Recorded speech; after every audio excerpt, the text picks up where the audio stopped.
नमस्कार, बहुत बहुत स्वागत आपका अनादि टीवी पर। मैं हूं आपके साथ पारुल। आज बात करेंगे एनकाउंटर पर सियासी बवंडर। उत्तर प्रदेश में 20 घंटे के भीतर दूसरा एनकाउंटर हुआ। इस बार एसटीएफ की नोएडा यूनिट और गाजीपुर पुलिस टीम ने 1 लाख रुपए के नामी बदमाश जाहिद का एनकाउंटर कर दिया। एनकाउंटर में जाहिद गंभीर रूप से घायल हो गया और अस्पताल में उसकी मौत हो गई। एनकाउंटर में मारे गए जाहिद के माता पिता ने एनकाउंटर पर सवाल उठाए हैं। उधर समाजवादी पार्टी प्रमुख अखिलेश यादव ने सुल्तानपुर मामले में डकैती के आरोपी अनुज सिंह की बहन का ट्वीट शेयर कर अनुज सिंह के एनकाउंटर पर सवाल उठाया। हालांकि अखिलेश यादव ने अनुज सिंह के पिता का कहीं जिक्र नहीं किया है, जो कह रहे थे अखिलेश यादव की इच्छा पूरी हुई, ठाकुर का एनकाउंटर हो गया। पहले हिंदू मुस्लिम किया गया, अब ठाकुर यादव ब्राह्मण किया जा रहा है। एनकाउंटर के बहाने जातिवाद की सियासत गहरा रही है। आपको बता दूं कि पूर्व मुख्यमंत्री मुलायम सिंह यादव के करीब 4 साल के कार्यकाल में सबसे ज्यादा 499 एनकाउंटर हुए, लेकिन उन एनकाउंटर पर ना तो किसी ने उंगली उठाई और ना ही उस समय कोई जातिवादी अभियान चलाकर एनकाउंटर को जातिवाद से जोड़ा गया था। 499 एनकाउंटर का मुलायम सिंह का रिकॉर्ड अभी भी कायम है, ये तमगा उनका अभी भी कायम है। दूसरे नंबर पर आती है मायावती, जिनके कार्यकाल में 261 एनकाउंटर हुए। योगी आदित्यनाथ के कार्यकाल के एनकाउंटर की संख्या मात्र 207 है, लेकिन सियासत इन एनकाउंटर पर सबसे ज्यादा हो रही है। अखिलेश यादव जाति विशेष के एनकाउंटर का आरोप लगाते हैं तो उन्हीं के पार्टी के नेता प्रतिपक्ष कहते हैं एनकाउंटर के निशाने पर सिर्फ मुस्लिम, यादव, ब्राह्मण हैं। यहाँ सवाल केवल किसी जाति विशेष का नहीं है, बल्कि खूंखार अपराधियों की पैरवी करने का भी है, जिसमें हर एनकाउंटर पर आरोपी या अपराधी की जाति देखकर हंगामा हो रहा है और एसटीएफ को सफाई देनी पड़ रही है। आखिर चुनावी फायदा लेने के लिए जातिवाद किस हद तक जाएगा और अपराधियों में कभी हिंदू, कभी मुस्लिम, कभी ठाकुर तो कभी यादव तो कभी ब्राह्मण का चेहरा कब तक देखा जाता रहेगा? आज की चर्चा इसी सवालों के इर्द गिर्द होगी। उससे पहले कुछ प्रतिक्रियाएं हमारे पास आई हैं, वो आपको सुनवा देते हैं। फर्जी मुठभेड़ दिखा करके लोगों की हत्या करने का काम हो रहा है, और अगर जिसका जो पकड़ा गया है वो अगर पिछड़े वर्ग का है, अल्पसंख्यक है, दलित वर्ग का है, तो उसको पूछ करके उसके बाद उससे गोली मारी जा रही है और उसका फर्जी इनकाउंटर हो रहा है। लेकिन आरपीएफ के जवानों का अगर हत्या हुई थी तो उसमें जो भी दोषी हों उनके खिलाफ कड़ी से कड़ी कार्रवाइयाँ होनी चाहिए। दुर्भाग्यपूर्ण है कि एक एनकाउंटर, एक फर्जी एनकाउंटर को जस्टिफाई करने के लिए उस पर जो दबाव उपजा उससे बरी होने के लिए दूसरा एनकाउंटर कर दिया जाए। मंगेश यादव के एनकाउंटर में हुई हत्या के बाद पूरे प्रदेश में लगातार इस बात की आवाज़ उठी कि ओबीसी एक यादव की हत्या हुई। उसको जस्टिफाई करने के लिए आपने ठाकुर को मार दिया। इसको कानून का राज बना रहने दीजिए, संविधान का राज बने रहने दीजिए। पुलिस राज में कन्वर्ट मत करिए। आपकी पुलिस राज में निरंकुश हो गई है, कोई भी कंट्रोल नहीं कर पा रही है लॉ एंड ऑर्डर पर। एनसीआरबी के आंकड़े कहते हैं कि यूपी में हालात बहुत खराब हैं, और एनसीआरबी किसी विपक्ष की पार्टी की संस्था नहीं है, केंद्र सरकार की संस्था है। पार्टी का अपराधियों के प्रति प्रेम और उनके संरक्षण के लिए जो बयान दिया जा रहा है वो कोई आश्चर्य का विषय नहीं है। ये वही अखिलेश यादव हैं जो मुख्यमंत्री रहते आतंकियों को छोड़ने की पैरवी इस बिना पे करते थे कि धार्मिक सद्भाव बन जाएगा। और समाजवादी पार्टी कोई राजनीतिक दल नहीं बल्कि गिरोह है, और गिरोह के सरगना की तरह बयान आ रहा है। मोहित खान बलात्कारी चार्जशीटेड हो गया है, तो नवाब सिंह यादव जिसके लिए डीएनए टेस्ट की बात किया था अखिलेश यादव ने, डीएनए टेस्ट मैच कर गया है। तो उनके पक्ष में बोलना, अपराधियों के संरक्षण में बोलना, ये कोई आश्चर्य नहीं पैदा करता। ये स्वाभाविक वृत्ति है समाजवादी पार्टी की, यही इनका। तो एनकाउंटर पर जाति वाली सियासत, और जाति वाली सियासत इसलिए भी क्योंकि हम देख रहे हैं यूपी में जिस तरह की पॉलिटिक्स चल रही है। पहले यादव के बारे में जो एनकाउंटर हुआ उठाए सवाल, उससे पहले ब्राह्मण के बारे में आपको यादव विकास दुबे का नाम याद ही होगा, और अब जो एनकाउंटर हुआ है वो जाहिद का हुआ है। और ऐसे में कई जाहिर सी बात है कि अगर किसी भी शख्स का एनकाउंटर होता है उसके परिवार वाले इस एनकाउंटर को सही नहीं ठहराते, या ये नहीं कहेंगे कि हाँ अपने मारा अच्छा किया।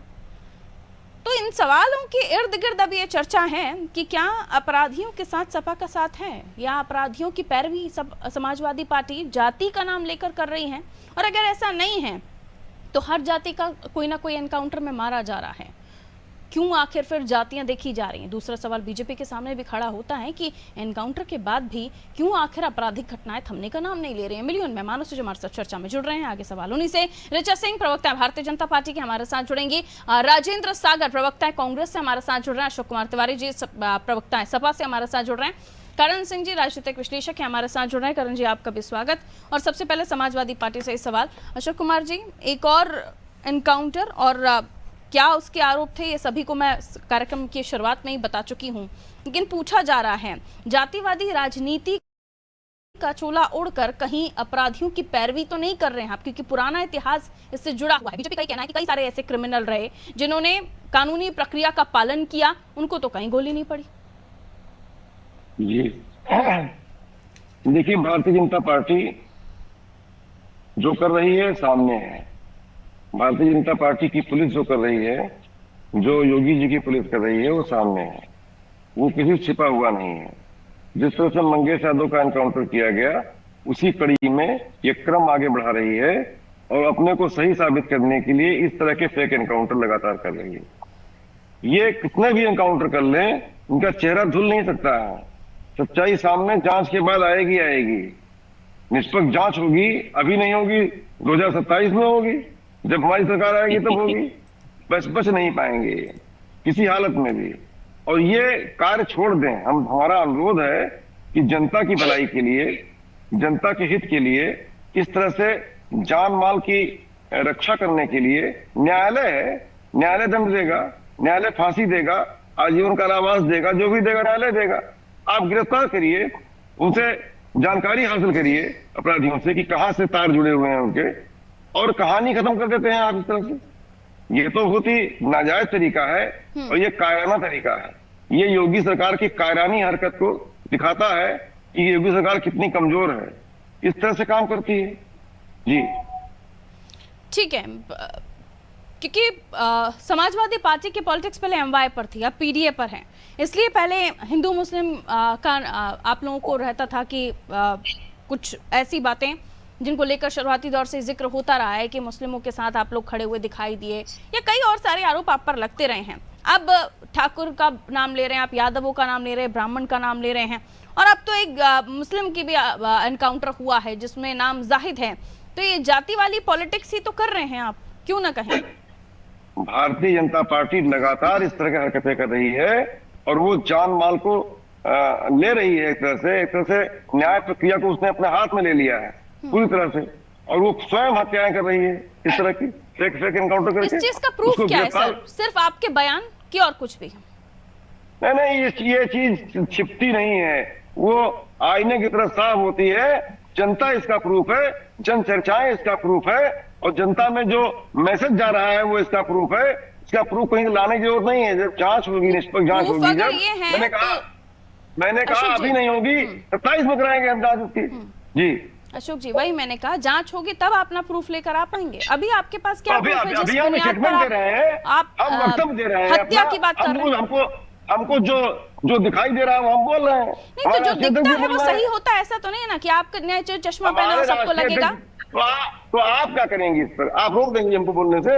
नहीं, मैं आपसे पूछ रही हूँ कि आरोप बेबुनियाद है या आपके पास कोई तथ्य भी है? कोई एनकाउंटर फर्जी है या गलत है या हत्या कर रही है बीजेपी? इसके पीछे फैक्ट्स क्या है? जो दिखता है वही होता है, और ये जनता बता देगी। 10 के 10 चुनाव बता देगी, आने वाले चुनाव बता देगी, जनता अपने समर्थन से बता देगी। ये पहला एनकाउंटर तो नहीं, आपके समय पर भी इस तरह के एनकाउंटर हुए थे, तब कमजोर सरकार नहीं थी। जा रही है, मैं एक ही जवाब दे रहा हूँ, फेक एनकाउंटर किए जा रहे हैं, ये सब कुछ दिखाई दे रहा है। 499 मुलायम साहब के समय पर एनकाउंटर हुए, अखिलेश जी के समय पर 40 एनकाउंटर हुए, मायावती जी के समय पर 261 एनकाउंटर हुए, उनमें आपने कभी आवाज नहीं उठाई? नहीं लगा कि गलत एनकाउंटर हो रहा है? जब सही एनकाउंटर होंगे, सही से वो कैसे सही लगे आपको? उसका क्या प्रूफ है? उस पर सवाल नहीं उठेंगे। उस पर सवाल तो उठेंगे, हर एनकाउंटर पर उठेंगे। उसके मामले में कई ऐसे अधिकारी हैं जो अभी भी जांच से जूझ रहे हैं। उठेगी, हर एनकाउंटर की जांच होती है, उसमें जांच रिपोर्ट लगती है। जी, तो जांच हुई नहीं, आपने पहले हत्या ठहरा दिया, तभी इनकाउंटर में जांच होती है। और हमने जो लिखा दिया हमारा अधिकार है बोलने का, हमारे राष्ट्रपति जी ने बताया, रोक दीजिए उनको बोलने से। ठीक है, नहीं आप बिल्कुल बोलें, लेकिन मैं तो समझ रही थी कि हवा में बातें हो रही हैं, कोई प्रूफ या तथ्य भी है आपके पास? सवाल यही था आपको बस। पावर दिया गया हो तो आप रोक दीजिए बोलने से। नहीं नहीं, मैं क्यों बोलने से आप रोक रोकूंगी? इस देंगे उनको दुनिया क्या? में, इस दुनिया में देश हमारा ही तो है जहां अभिव्यक्ति की आजादी, और आप बगैर तथ्य के, बगैर प्रमाण के किस पर कोई भी आरोप आपको लगा तकलीफ सकते क्यों हो रही हैं। है? यही तो आजादी है। नहीं, मुझे कोई दिक्कत नहीं है, जाहिर मैं तो है, पूछ रही थी कि जनता अगर में आपके जग पास कोई जाहिर है, प्रूफ हो तो मेरे जन दर्शकों को चर्चाओं में exclusive है, न्यूज़ मिल जाता। पान की दुकानों पर है, चाय की दुकानों पर है, जनचर्चा में ये बात है कि योगी सरकार में लगातार एक के बाद एक फेक एनकाउंटर किए जा रहे हैं। अपने को सही साबित करने के लिए भी फेक एनकाउंटर किए जा रहे हैं, निर्दोष को मारा जा रहा है, या दोषी भी अगर है पान की तो दुकान से दोषी को सुन कर आए हैं आप? आपने कहा अभी।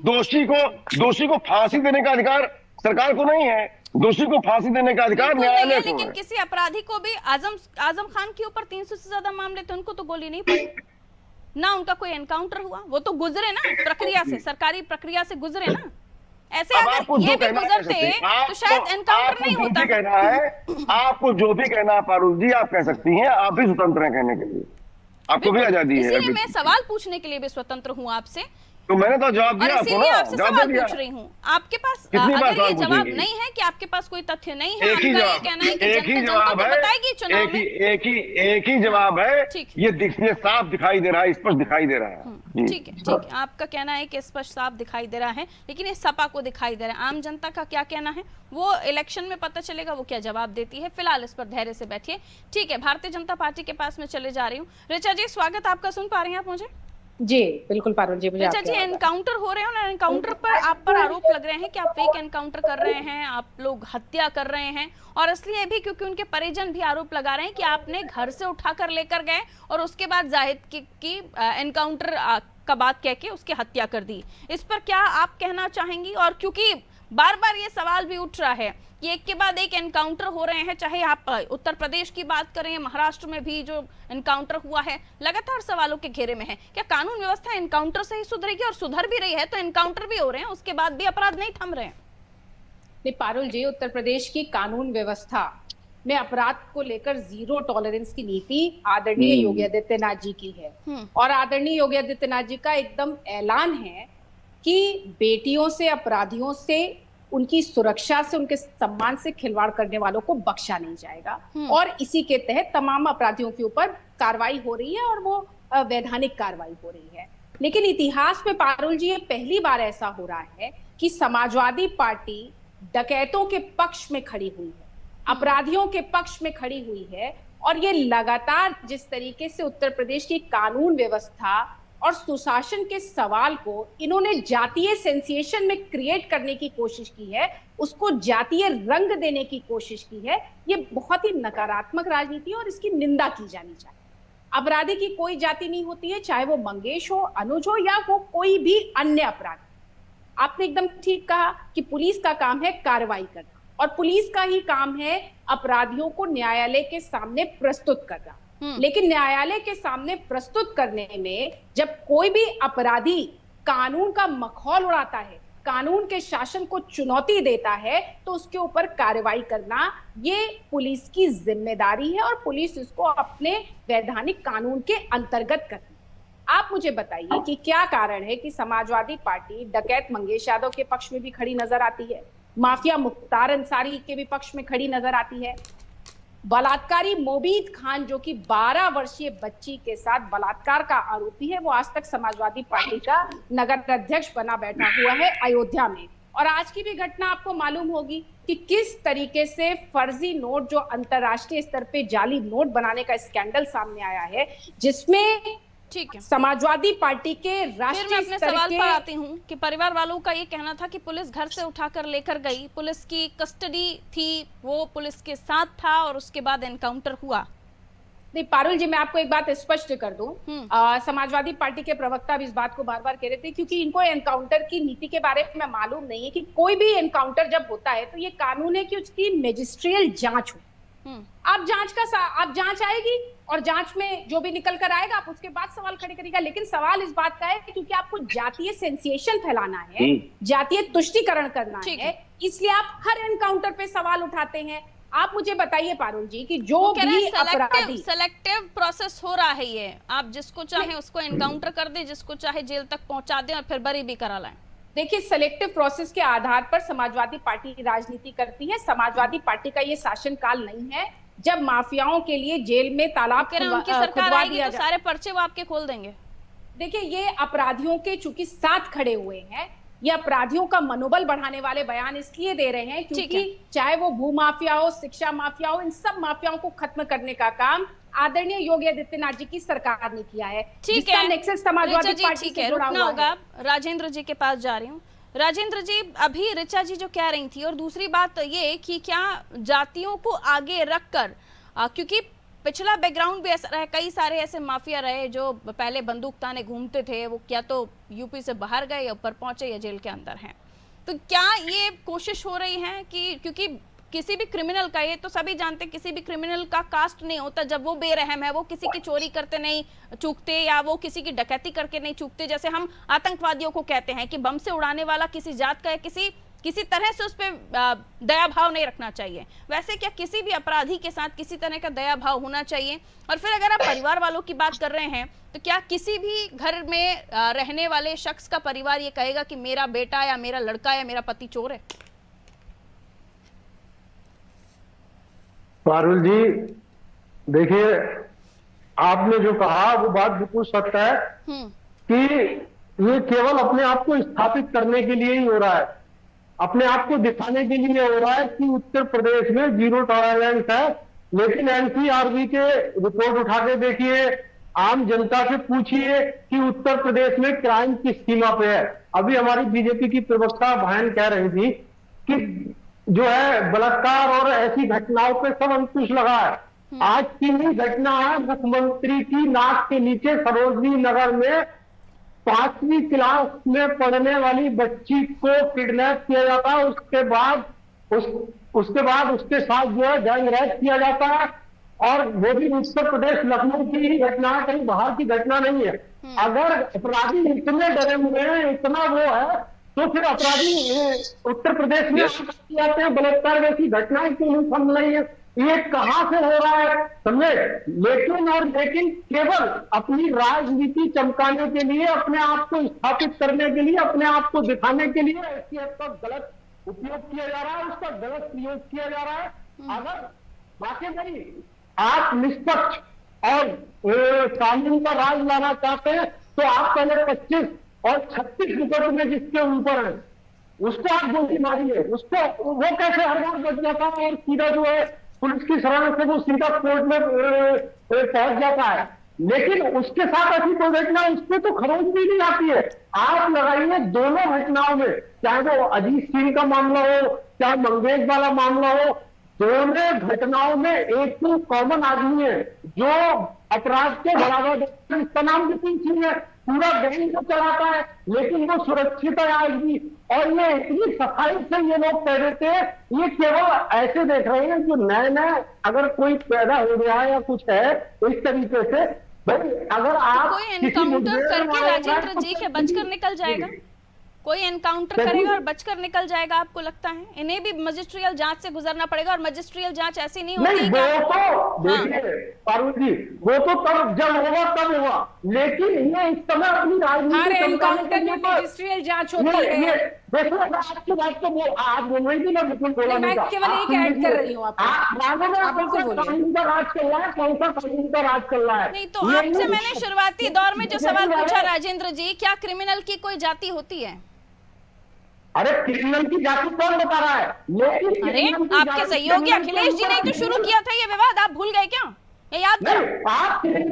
आप जिस क्रिमिनल को कहीं छोड़ बैठे हैं, आप उनके साथ तो कोई घटना नहीं हो रही है, उनके फुटेज तक नहीं आ रही है, वो सीधा कोर्ट में पहुंच जाते हैं। जो क्रिमिनल है जिनके ऊपर 25-25, 36-36 केस चल रहे हैं, ये नई उम्र के जो लड़कों का नाम दीजिए ना, उसे यादव जाति का, ब्राह्मण जाति का, मुस्लिम जाति का, ये जातियों से क्यों जोड़ रहे हैं आप लोग? जातिवादी पॉलिटिक्स यूपी में क्यों कर रहे हैं अखिलेश यादव? ये तो सबसे पहले मुख्यमंत्री जी का वक्तव्य आया था, उन्होंने किसी सभा में मंच से कहा था सबसे पहले, समझे, कि यादव और मुस्लिम जो है, देखिए अपराध की श्रेणी में जब इस पर जवाब ऋचा जी, और उसके बाद मैं आ रही हूँ सर आपके पास। ऋचा जी, इस पर छोटा सा जवाब दीजिएगा। शुरुआत कहीं और से हुई थी, अब अंजाम तक पहुंच रही है गाड़ी, कहिए ऋचा जी। नहीं, देखिए पारुल जी, भारतीय जनता पार्टी अपराधियों को लेकर बहुत गंभीर है और अपराध करने वालों को बख्शा नहीं जाएगा। पुलिस और एसटीएफ अपना काम कर रही है। नहीं, पुलिस, उन्होंने कहा STF ये अपराधियों को जातिवाद पकड़ती है। सीएम साहब ने शुरू किया था, 2 लोगों का नहीं। नाम लेकर, जिसमें मुस्लिम यादव, उन्होंने कहा था।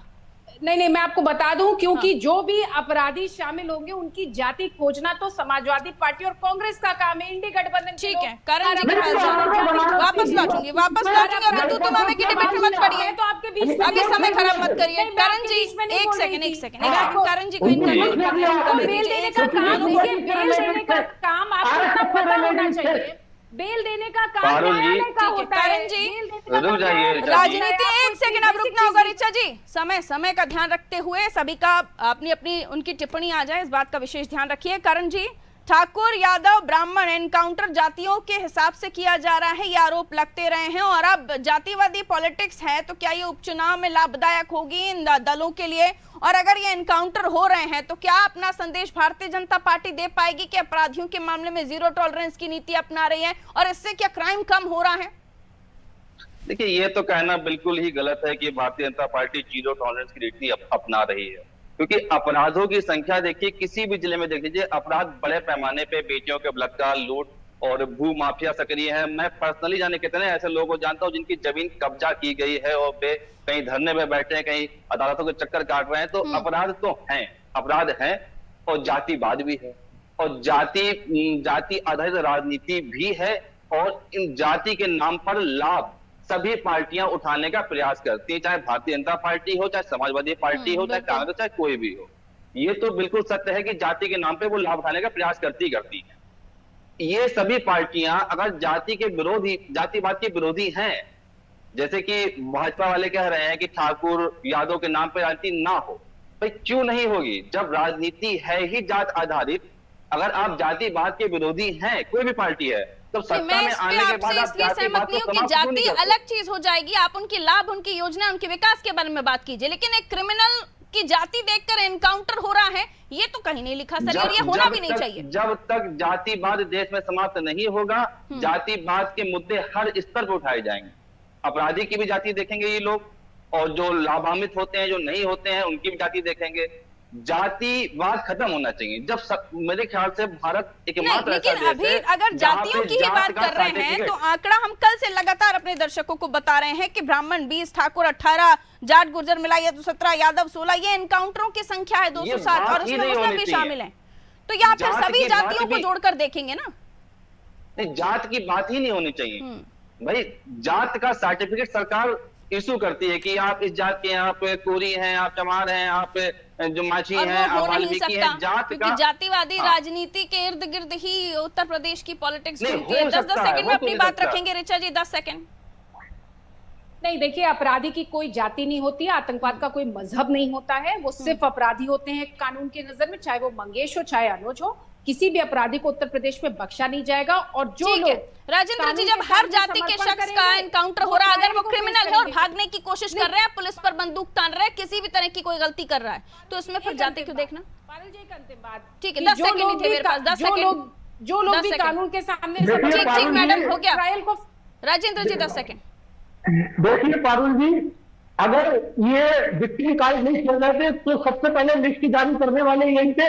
जैसे ही यादव मंगेश पे जो है अगर सवाल उठा तो इन्होंने तुरंत पूरी लिस्ट जारी कर दी कि इतनी जाति के इतने। एक बात बताइए, मैं आपसे भी पूछना चाहती हूँ अशोक जी और राजेंद्र जी, मुलायम साहब के समय पर 499 अलग अलग जातियों के एनकाउंटर हुए, तब जातिवाद का ये सर्टिफिकेट लेकर कोई क्यों नहीं घूमा? अशोक जी, तो क्या पारुल जी, क्या आज माननीय मुख्यमंत्री योगी आदित्यनाथ जी क्या वो विकास करने के लिए बैठे नहीं, तब कौन सा सर्टिफिकेट था जो आपने क्लीन चिट दे रखी थी? 499 एनकाउंटर क्लीन चिट, और अभी उसमें आपको जातियां दिख रही हैं। अशोक जी 10 सेकंड, समय नहीं है मेरे पास जी।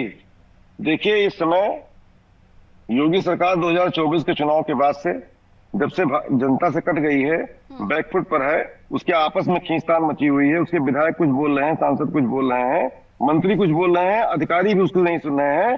तब से उसका कंट्रोल कानून व्यवस्था से हट गया है। एक प्रकार से भरमार हो गई है।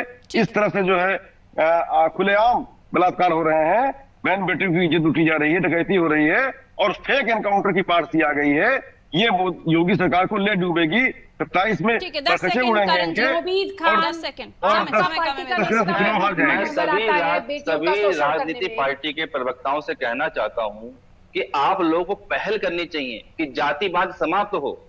जातिवाद जहर है इस देश के लिए। जाति के नो का सर्टिफिकेट बोर्ड लेकर बांटना खड़े हो बंद करे जाएंगे सारे सरकार। के सारे, वो नस दबा रहे हैं आप उनकी। खैर, बहुत बहुत शुक्रिया आप सभी का हमारे साथ चर्चा में जुड़ने के लिए। उत्तर प्रदेश की हम बात कर रहे थे, जहां हुआ एक और एनकाउंटर। अनुज सिंह के एनकाउंटर के बाद 24 घंटे भी नहीं बीते थे कि एक और एनकाउंटर हुआ, वो भी जाहिद का एनकाउंटर, जिसके बाद इसे फिर से जातियों से जोड़कर देखा जा रहा है। ये कहा जा रहा है कि ये दिखावा करने के लिए कि अपराधियों के लिए नो टॉलरेंस की नीति उत्तर प्रदेश में जो पुलिस है ये सब कर रही है। लेकिन इसके इतर अगर कोई भी ऐसा क्रिमिनल जो भागने की कोशिश करेगा या पुलिस पर बंदूक तानेगा या किसी तरह की ऐसी गलती करेगा जहां पुलिस को हानि पहुंचे, अगर आप सीधे सीधे जो प्रक्रिया उसका पालन करते हैं तो पुलिस आपको कोर्ट के समक्ष पेश करती है। लेकिन नहीं तो पुलिस के हाथ भी बंधे हुए नहीं है इस मामले में। उसे भी अधिकार है कि वो अपनी सुरक्षा कर सके। और ऐसे में जातियों की राजनीति करने वाले ये बताएं कि कौन सी वो जाति नहीं है जिसका एनकाउंटर नहीं हुआ, क्योंकि 499 एनकाउंटर मुलायम साहब के समय पर, 261 एनकाउंटर मायावती के समय पर, 207 एनकाउंटर योगी आदित्यनाथ के समय पर, वो कौन सी जाति होगी जो इतने एनकाउंटरों में कहीं छूट गई होगी। तो जातिवादी राजनीति का ढिंढोरा पीटने वाले ये राजनीतिक दल, इन्हें सोचना चाहिए कि अपराधियों की, आतंकवादियों की कोई जाति या मजहब नहीं होता। रखिए अपना ख्याल, दीजिए मुझे इजाजत। नमस्कार।